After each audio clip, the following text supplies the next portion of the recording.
Racikan Berita. Ceritanya gimana nih Trump nih? Gonjang ganjingnya rame di Indonesia. Ada manfaatnya nggak dengan tarif Trump itu di Indonesia? Oh, satu pertanyaan yang sangat mendukung dari Bang Buyung. Ah, kita harus melihatnya dengan dua perspektif, ya. Perspektif internasional dan perspektif Indonesia dalam kaitannya dengan manajemen negara. Trump telah mengeluarkan tarif yang mengguncang seluruh dunia. Tujuannya adalah menekan seluruh dunia agar minus ya perdagangan internasional dia, defisit perdagangan internasional mereka bisa teratasi. Dan ini dilakukan dengan injak kaki. Dia menunjukkan kekuasaannya.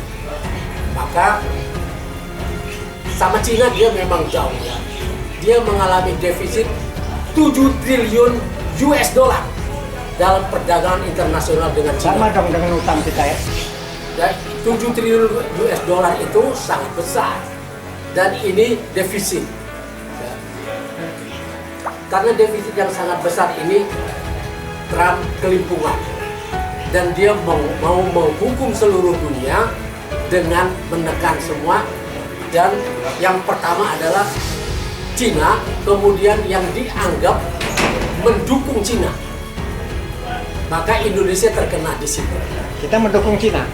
Kita dianggap oleh Trump adalah bagian dari negara-negara yang mendukung Cina, maka kena tarif. Tarif ini awalnya 32%. Ini sangat besar karena ini melampaui yang biasa dikasih. Biasanya Indonesia kalau dikasih ya paling 25%, tapi ini 32%. Kemudian Indonesia menyerah. Jadi datanglah utusan Indonesia ke sana untuk negosiasi. Trump ini, Amerika, punya defisit terhadap Indonesia sekitar 14 miliar US dollar perdagangan internasional. Nah, ini dilakukan dengan Indonesia, delegasi Indonesia minta kepada Trump, oke, kita menyerah, kita mau impor 18 miliar US dollar dari Amerika dengan harapan tarif itu akan ditiadakan buat Indonesia sehingga ekspor kita akan berjalan normal lagi. Tapi ternyata Trump bukan cuma itu yang dia mau. Dia mau semua hambatan masuknya produk-produk Amerika ke sini dihabisi. Maka dia minta apa? Dia malah menaikkan tarif itu menjadi 42% untuk Indonesia. Nah, Indonesia kalang kabut di sini dan sangat tidak nyaman. Dalam keadaan yang parah ini, kita kesulitan yang luar biasa. Tapi ada yang mesti dipuji dari Trump ini. Dia melakukan itu karena mau membela negaranya, punya nasionalisme yang tinggi, yang menyebabkan dia berani melakukan apa saja apapun risikonya. Yang penting rakyatnya senang. Di dunia bisnis, ini sebetulnya tidak boleh melakukan tekanan dengan cara di luar bisnis, di luar hitungan ekonomi. Tapi Trump melakukannya demi nasionalisme Amerika. Nah, di sini pertanyaan Bang Buyung, bagaimana kaitannya dengan Indonesia? Nah, Indonesia punya cara yang lain lagi. Indonesia melakukan apa yang disebut proyek strategis nasional. Tujuannya bukan mengangkat rakyat dari kehidupan yang miskin, bukan. Tapi menyerahkan tanah-tanah rakyat, tambang-tambang kita yang kaya, kemudian daerah-daerah strategis kita kepada konglomerat 30 grup usaha dibikin kaya raya dengan PSN. Dan rakyatnya Itu zamannya si zaman Jokowi. Dan rakyatnya dibiarkan jatuh miskin. Ini bertentangan dengan Undang-Undang Dasar 1945. Karena undang-undang mewajibkan pemerintah dalam pembukaan itu, yaitu melindungi segenap tumpah darah Indonesia dari apa? Dari serangan militer dan serangan bisnis.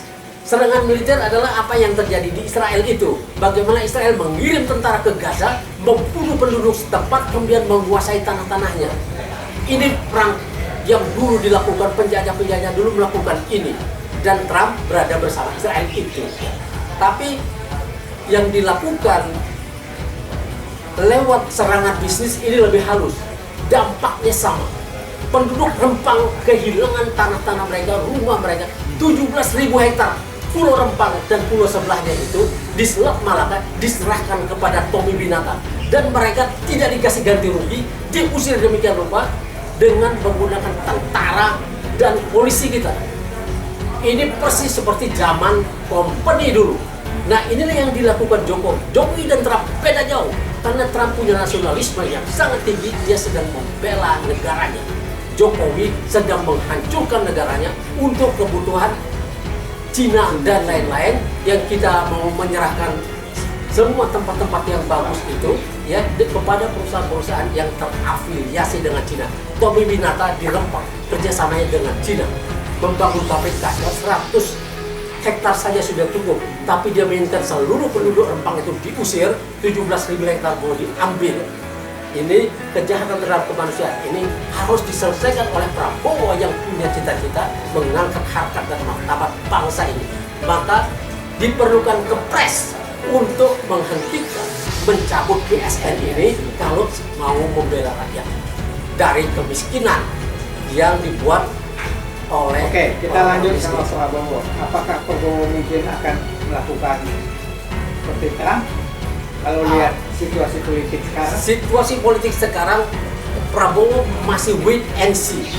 Dia menghitung-hitung kekuatannya. Itu yang saya sebut, Prabowo harus merepositioning dirinya dulu di dalam negeri sebagai presiden. Sekarang dia bayang-bayang Jokowi. Dia seperti disetir, menteri-menterinya konsultasinya kepada Jokowi. Dan ini tidak boleh dilakukan di negara manapun. Dan ini subversif. Menteri-menteri yang datang kepada Jokowi ini untuk minta nasihat-nasihat itu sebetulnya harus ditangkal, harus ditanya, kamu ikut saya atau kamu berada di hadapan saya. Itu yang dilakukan Soeharto dulu kepada orang-orang yang dianggap gamang.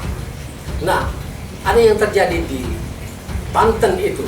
Banten adalah negara sangat dekat dengan ibu kota negara, tapi bisa dihabisi demikian rupa secara diam-diam. Dan ini seharusnya rakyat Banten mengajak semua wakil rakyat ya dari DPRD tingkat 1 dan DPRD tingkat 2 untuk ikut marah dalam urusan ini, mencegah, minta Prabowo mencabut ini. Juga PLT gubernurnya dan mantan gubernurnya harus diajak, bupati dan wali kota seluruh Banten, baru bersama rakyat dan tokoh-tokoh lama Banten minta kepada Prabowo hentikan PSN, PIK 2, PIK 3, PIK 4 dan lain-lain. Itu yang harus dilakukan Prabowo. Juga yang sama terjadi di Morowali, di Seruyan, di Halmahera. Ini tanah-tanah kita, tambang-tambang kita sedang direbut secara legal dengan kerjasama antara pemerintah dengan wakil rakyat. Wakil rakyat ini terlibat dalam penghancuran negara, dan ini para tokoh-tokoh gerakan harus sudah menghitung orang-orang ini, siapa saja orang-orang yang terlibat dalam kejahatan terhadap kemanusiaan, terhadap rakyat dan terhadap negara, harus ditangkap. oke, demikian tadi Ishak Rafiq. Mungkin pencerahannya ini bisa membuat kita berpikir, ada apa di Indonesia? Apakah Prabowo bisa kita andalkan atau tidak? Kita berharap Prabowo bisa kembali ke jati dirinya sebagai seorang demokrat.